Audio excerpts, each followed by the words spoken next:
Welcome to the HCI family of podcasts. We're your source for personal, professional, and organizational growth and development. We share our own original research, explore industry trends, and interview executives and thought leaders from across the globe. Join us for practitioner-oriented content around all things leadership, HR, talent management, organizational development, and change management. Maximize your personal and organizational potential with the HCI family of podcasts.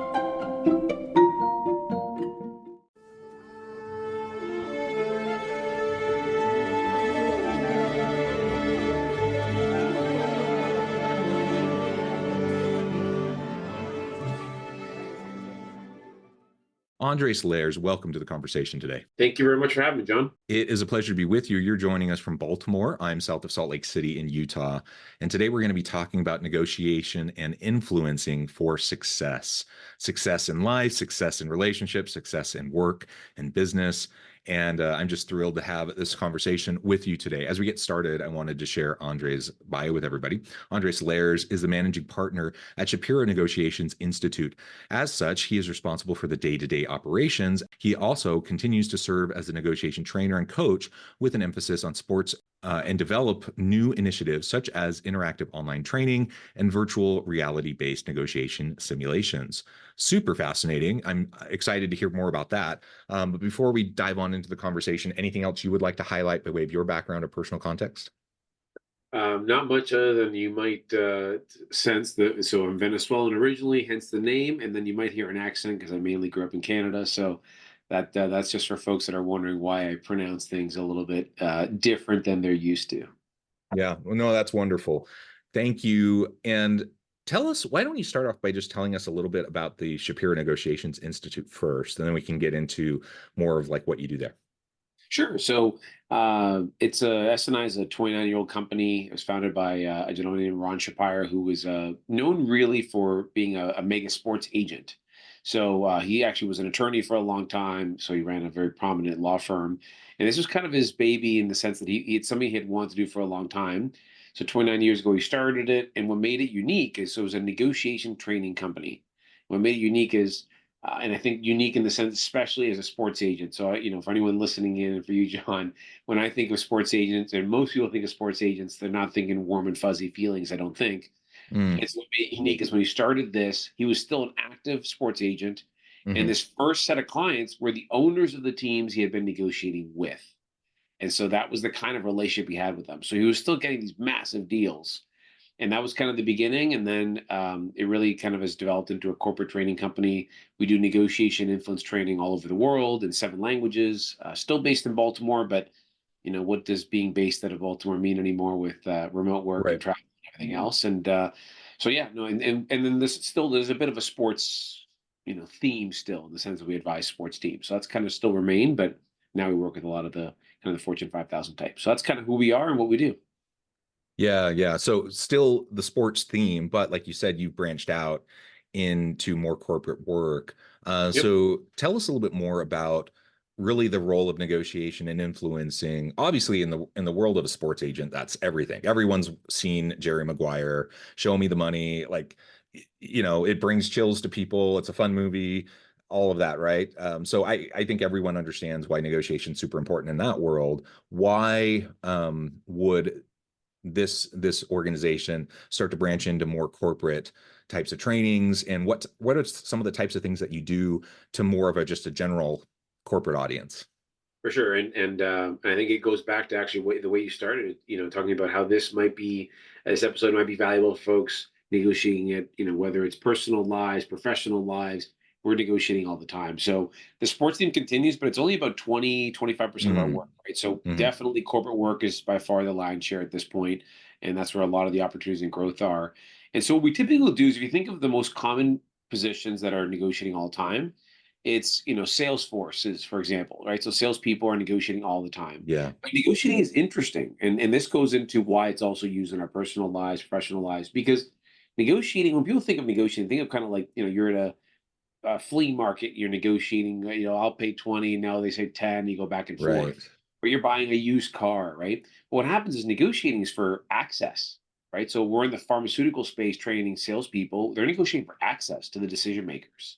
Where you might be negotiating for information, right? You're negotiating for the terms and conditions in a legal document. You're negotiating. So it's not just price. And actually, rarely does it come down to only price, right? There's so many other variables. And so those are really what you're negotiating as a salesperson, as a procurement person. We train engineers, right? Because they might be managing accounts and maybe it's essentially soft skills training for them. Project managers, program managers. I mean, we've even trained nurses and doctors. And Mm, almost that starts to go closer into communication because if you think about it, kind of how important the bedside manner and the relationship they have with patients is just as important as what really their kind of skill set, if you will, right? If I can convince John to take his medication, or if I can convince John to do X, Y, or Z, that's almost as impactful as the other things you're going to do. So that's negotiation, and then influencing is even more broad in the sense that yeah. we are essentially trying to compel others to act all the time. I've got two young kids, and so I know I'm doing that often, maybe not as effectively as I'd like. So I've got to maybe sharpen my skills too. But this is, yeah, certainly used in every part of your life. Yeah, and sometimes I think it's just a matter of the words we use and the meanings that we assign to the words, right? So all of us go about our day trying to get things done. And so for some people, perhaps negotiation isn't the word that they would use. But I think most people would say, yeah, I'm trying to influence others. I'm trying to accomplish things with and through others. Most people also probably wouldn't like the word manipulation. I don't want to be manipulated. I don't want to manipulate others, but I do want to be influenced, and I do want to influence. Mhm. And negotiation is part of that. And so while I wouldn't advocate for manipulation or coercion, so to speak. I think influence is naturally part of day-to-day life. We're social animals. We interact with each other in very social ways, and it's inevitable, right? And so it's just a matter of us understanding how we interact with each other and trying to do it in a healthy, positive way, not to be exploitative, not to take advantage of people and take advantage of weakness, but to just be able to move things forward in a positive way. So, like, I think about my spouse, or my children. Uh, do I want to have a home that's happy and healthy, and where my kids like don't throw tantrums, and where my wife and I get along? Yes, to all of those things. Does that mean that I rule with an iron fist and that I'm constantly playing mind games with everybody to try to get what I want? Absolutely not, because that's not healthy. And so, like, I think sometimes we assign all of these meanings to the words, because of past experiences, perhaps because of movies or media that we've consumed. And I think if we just take a step back and just try to realize, like, what does it actually mean to influence others in a positive, healthy way? That's something I think we all want to engage in on a regular basis, on a day-to-day basis. And whether it's at home with my wife or with my children, whether it's at work with my coworkers and colleagues, I want to be able to have a successful project. I want to be able to deliver for the client. All of that requires influence, and all of that requires sometimes micro negotiations along the way, sometimes big negotiations along the way. I love that, and I think it is certainly that way. So I think of one example. We've got a couple of clients in the professional services space, and this encapsulates that exactly. Where the reason they do negotiation or sometimes influence training, and they don't, they want a lot of these skills, but they will never touch sales training. For example, is their professional services. So they might be, a partner in a professional service, an accounting firm or consulting firm. Is that selling to them feels dirty, right? Mm, That's or they're kind of, and not in a bad way. They're not necessarily judging sales, but like that's not part of my job, is the way they see it. And so right. what's happening is that, but they really gravitate towards negotiation influence training because that feels like something that professionals do. And even though many of the same skills apply, right? If you're selling, you need to be prepared. You have to understand the value you bring to the table. And they do, so it is interesting that they gravitate towards negotiation. They hire us to do that. When if we were to call the same training, which has a lot of overlap in sales training, for example, they would shy away from it, right? And it's also the same way that procurement folks, we train a lot of them too. They want to know that we've done negotiation training for procurement people. And even in just small framing of the experience of procurement makes it come to life, even though clearly procurement folks are on the buy side and negotiate all the time. So I love Mm, the semantics. While to some extent they're not important, and the flip side is they can be very important, right? What we call a training program Even we were very thoughtful about whether we call the book persuade or influence, even between those. And we addressed manipulation very early on Yeah. because, yeah, we want to compel others to act, but in a positive way, not in an abusive way. We want to be an intent ended up being one of the biggest things, right? When we studied it, it's about intent. And so there's just a lot there to talk about, but I love that. And I think those words do matter. Yeah, yeah. Semantics, I don't want to like get stuck in playing semantic games. But words do matter because people get hung up on them and people have resistance to, framings and words and how we frame things absolutely matters and the stories we tell do matter. And so all of that, we acknowledge it up front. So like you said, I like that in the book that you acknowledge that very much, very clearly, in a straightforward manner up front. So you can just set it out in the open and then set it aside and then move into what you're actually addressing. I think that's the healthy way to go about doing it. So regardless of the actual terminology that we end up using, like you said, whether it's sales, influence, persuasion, negotiation, there's a lot of overlapping skill sets and competencies there. Like think about a Venn diagram. There's all of these overlaps. What would you say are some of the most important transferable, overlappable types of skills and competencies that really anyone, I mean, in any aspect of life you would probably need, but certainly in careers and in work that anyone would need? So, I mean, it's a great question. We think about it all the time. So, those are all really communication skills. So, if you think of Mm, sales training, mm, negotiating training, influence training, they're all communication skills. And I think that the thread that has come about, and I think it's becoming even more and more prominent over time, just the way that the world's going with introduction of AI and kind of the things that maybe are more difficult for machines to replicate as people. I would say it's so emotional intelligence is certainly one of them, right? We think mhm. about the training programs that we do, and if well, sometimes we call it very much emotional intelligence, sometimes it's baked in, but we think of the skills of being Yeah, able to I mean, for example, empathy, self-awareness, right? So that we all have weaknesses, but some, are know their weaknesses and are able to build a team around them, for example, to help support that or help work on developing that. So that starts there. That self-awareness piece is super important. Empathy is really, really critical. So in every train, if we teach negotiation or influencing, if you think about it, and this is a little bit biased for us, but we teach a relationship-based approach, right? So our book around negotiations is called The Power of Nice. Now, that doesn't mean you're a pushover. The nice is important, but the nice is really a vehicle, right? So relationships are a currency when you're influencing, when you're negotiating, when you're selling. And so empathy makes it real, right? Then it's genuine. Like if I'm negotiating with John, I'm trying to find a solution that maximizes my objectives because I'm doing my job. I get paid to do my job. But both because I want to do it the right way and because to reach a better solution, I'm thinking about what John cares about. I am discovering that and I'm yeah, trying to put as much of that as possible in the deal. And so again, this is not for everyone. 80, 90% of people I think now think this way. It's certainly evolved to less kind of burn that bridge when we get there mentality. I would say though, candidly, we do get, every now and then a rare organization that says power of nice, that's not us. We want to, really be hard and stick it to them. And that's fine. Better to know that up front, like you said earlier, we tell them who we are and if those don't align. But I would say empathy is really, really critical. And then the last thing is having a process or a structure. So we think of, you're going to be in a very difficult situation. You have to let someone go or deliver some bad news or, a troubling conversation with a colleague or a superior or someone you manage. And so any of these things that are maybe challenging conversations, having a process is very, very helpful. So you can structure it in your mind. So having a preparation process, that can help kind of how you approach the conversation. And the reason that helps is not only does it make you better, more effective, but then one other theme that I think is really important is confidence. There's a mm, line we talk about nothing convinces like conviction, mm, right? So if you're not even sure how to deliver this challenging news to your colleague, how in the world are you going to deliver it in a way that's going to be really compelling to them, right? Or really be kind of understood the way you'd like it to be understood. So yeah. those are a few that come to mind. And there's lots of other skills. Great question asking is super critical in all of these as well. But those are the ones that come to mind first.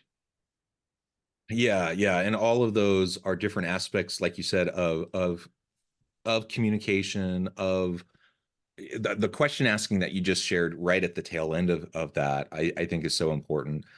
You need to understand the empathy is part of that, right? So if you have good emotional intelligence, if you have empathy, then you're sitting across from the person, or you're on a Zoom call or a telephone call or whatever, and you can actually have a sense for where this person's at and what they need. And you can, it's not like we don't have like magical discernment. I can't read your mind, but I have a sense for like the types of questions that I can ask so that I can uncover those things. And that's a key difference. You know, some people, I really do think some people think they have a magic sense of discernment, that they think that they can just divine magically what other people want or need or whatever, and that's silly. I mean, it really is silly, and really what that is just bias. It's And sometimes unconscious. assumptions, It's and lots of assumptions. assumptions. Yeah. It's assumptions, it's bias, and sometimes you're right,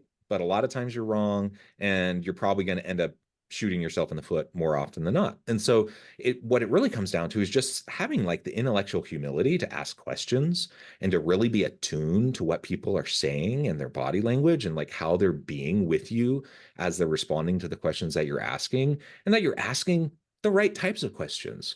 And all of that comes back to communication, right? And so when I think about the best communicators, the best negotiators, the best influencers and persuaders, often it's quiet people. Like it's people who aren't like assuming people. It's not Mhm. people that are in your face. It's people that have like a confidence about them, kind of a quiet calm, who just are self-assured and reassured and are quiet and listening.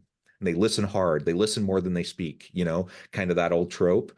Yeah. There's truth to that, you know. And so I know that's a huge oversimplification. And just like sitting there and being quiet doesn't mean you're a good communicator, and it doesn't mean you're a good persuader. But you know, having a combination of these different elements is going to be really important. And I think in the modern world of like hustle and bustle and like noise and uh, input overload and everything, like sometimes that having that ability to be still and quiet is a bit of a superpower.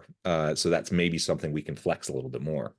And uncommon, I think Yeah, uncommon. it's So uncommon. one of the two things that come to mind based on what you said, one of the most powerful statements I heard a long time ago was from one of our facilitators. That's not like formally in our program, but there's a difference between listening and waiting to speak.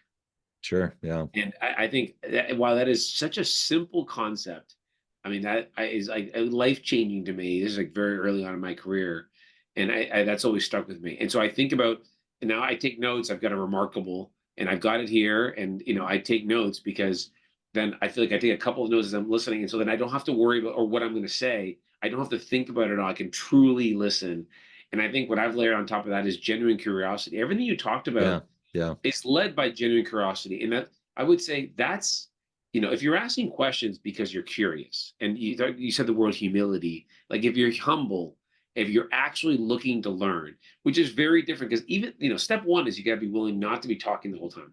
Step two, really focus on listening, and then step three is focusing on what the other person's saying and be humble enough that you actually may learn something rather than it's only my way. I just got to get him to think more like me, or and so and that's natural, right? You just kind Yeah. of wait.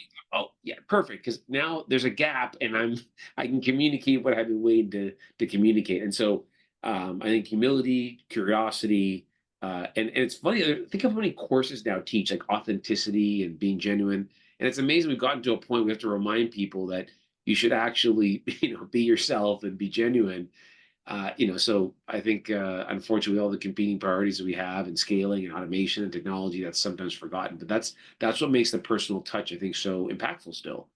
That you and I can have this conversation. Think how different this conversation would be if we weren't on video, even for example. Even though folks Mm. won't listen, they will listen and maybe not see us, but it just changes the quality and the richness of the conversation. So these details matter. It's interesting. Yeah. So my ability to convince you, yeah, that's something you mentioned just a minute ago. And it's I think when you have the humility and the curiosity, I still may have a goal that I want to convince you. Like I think when we go into like a debate or an argument, like ultimately I think I'm right. Ultimately, I want to convince you. I think that's natural. We're human animals. We want to for our point of view to win out the day. I don't think there's anything necessarily wrong with that. But having enough humility to recognize that perhaps we don't know everything, and enough curiosity to, at least at a minimum, be curious and want to understand your side, to understand your perspective, and to be willing, like, to just have a crack in the door, be willing to acknowledge that maybe I'm wrong, or at least maybe I'm not all right. Like, that is huge. And so often when we talk about negotiation or persuasion or influence, that is not even present. Like, it's 100% how am I going to win? How am I going to convince this person? And that's all that's going through the person's head the entire time they're interacting with the Yeah. other person. And Yeah, so how will it's, you reach a good solution if that happens, right? If all you're thinking about is yourself, how in the world will you reach a solution that works for the other party? And but it's obvious when you say it that way, it feels obvious. But in the moment, now, of course, you're human, like you said. So when I'm in the moment, I feel that too. When you're in the moment, you feel that too. And that's part of the reason you have a coach and you do training to be able to step yeah, outside yourself because it's more obvious in other people, like anything else, right? And you realize, oh, okay, yeah, now it becomes obvious. But now, how do I remind myself under pressure that that's the way? And someone said to me one time, that, if you can't think of a time in an argument or discussion that you were wrong and that you admitted you were wrong, then that's actually says, more about kind of the way you think about it than who you're talking to, right? Because that's impossible. And I thought it's interesting. yeah. And so that you got to remind yourself, if you're never wrong, are you even leaving? Is that window even cracked open a hair? And it's not. I mean, that's the Yeah. answer. Yeah. Yeah, absolutely. So, yeah, let's not fool ourselves. Like, being a great negotiator doesn't mean all, quote unquote, always winning. Being a great influencer and persuader doesn't mean always convincing everyone to your point of view. It means getting to a point of mutual, win-win. We could throw out all the kind of the warm, fluffy, fuzzy, terms, synergies, whatever, whatever buzz terms you want to use. I don't really care. I just, the point is, it's not, sometimes it is a zero sum game, but most of the time it's not. Like, most of the time we really are working together to get to creative solutions and influencing each other in a positive way to get to better outcomes. And if I'm stuck in a fixed pie, zero sum kind of mentality, all that is limiting. That's just limiting me. It's limiting you. It's limiting the potential outcomes. And it's sure, I might win in the moment. I might win this interaction, but what does that mean for future interactions? What does that mean for our relationship? What does that mean, if I'm a salesperson and you're a customer and I win this interaction and I sell you a lemon, so what? Like, what does that mean for future sales? Like, what does that mean for customer experience and sale and customer loyalty, right? Like, ultimately, it's so much bigger than that. And so we have to get past that. And I think any of us who take this out of kind of the business world, where sometimes we do think in a bit too much of a short-term perspective, and we take this out of the business world and we apply it into, like, normal, like, real life relationships, like home relationships, wife, spouse, partner, kids, friends. When we put it in that kind of a perspective, we're like, of course we wouldn't do that. Of course that's not how we would interact in those relationships. And if that's the case, then why in the world would we interact in those relationships in a business context, in a workplace context? We wouldn't. That's not healthy. So let's not do that. Let's do better in how we influence and persuade and negotiate, even in the workplace. I mean, I love that. And I think, but like I said, there's that 10% of folks who've been in the room with that do not think of it that way. I mean, I was just in a meeting Yeah. very recently and they said, like, we just got to really stick it to them. That's our job. And so it's like, it goes to what you said, right? If you're, it's like expectations are a part of it. And what's funny is if you think of negotiation, whether it's personal, professional, whatever it is, that's essentially the beginning of the relationship or the continuance, right? In Right. every way, right? If you're an athlete and you sign a contract with a team, if you buy something, you're now becoming a client. If you're on the selling side, they're becoming your client. If you're a contract negotiator, if you're a lawyer, if anything, on the procurement side, you're now procuring a new vendor you're going to work with. So the negotiation is actually the beginning of the relationship or the continuance, right? Thereafter, there'll be more. And so if you think of it that way, the concept that you would just kind of like smash them, it's like that's the beginning. If that's how you begin the relationship, how could you possibly expect the relationship to be successful? And so again, that clearly shows my bias. Now, I would say as we've mentioned to clients that feel that way. There are a few situations on the very minor, rare Sure. occasion where the other side is very difficult, very challenging, Machiavellian, will do whatever it takes, and you adjust your strategy. You realize that in those cases, they don't value the relationship. And so you're aware of that, and you adjust your strategy, and you should, right? Everything, that kind of the old phrase of, if you've got a hammer, everything looks like a nail. So you cannot use the one, and you got to be able to flex and use a different strategy. But that is very rare. I mean, Yeah. as humans, almost everyone values relationships, because the reality is that's currency in the bank, right? That Yeah. means that person, if you help that person, they're more likely to help you in the time of need. And so that is a currency. Now, that doesn't mean necessarily you drop your price by 20% or you give them everything they ask for, but that is a currency that has real value. And so it is interesting that not everyone thinks that way, and I guess that's to each their own. But we're certainly screaming from the mountaintops the same kind of way to approach it as you are. Yeah. Yeah. Well, wonderful. Andres, this has just been a really fun conversation. I know at the time I need to let you go here in just a minute, but before we wrap things up, I wanted to give you a chance to share with the audience how they can connect with you, find out more about your work, your team, and then give us the final word on the topic for today. Perfect. Well, thanks, John. I appreciate you having me, and it was a pleasure. It flew by, so hopefully it did for listeners as well. So, I mean, they're finding us, the Shapiro Negotiation Institute. Look us up online, and we will post a lot of, whether it's blogs or content all the time on LinkedIn. And then we recently published a book a couple of years ago called Persuade. That was my partner Jeff Cochran and I, and I'd say find us there, and hopefully this conversation and some of those resources can be helpful to all your listeners. Excellent. Andres, thank you so much. It's been a pleasure. I encourage the audience to reach out, get connected, find out more about what Andres and his team can do for you. And as always, I hope everyone can stay healthy and safe, that you can find meaning and purpose at work each and every day. And I hope you all have a great week.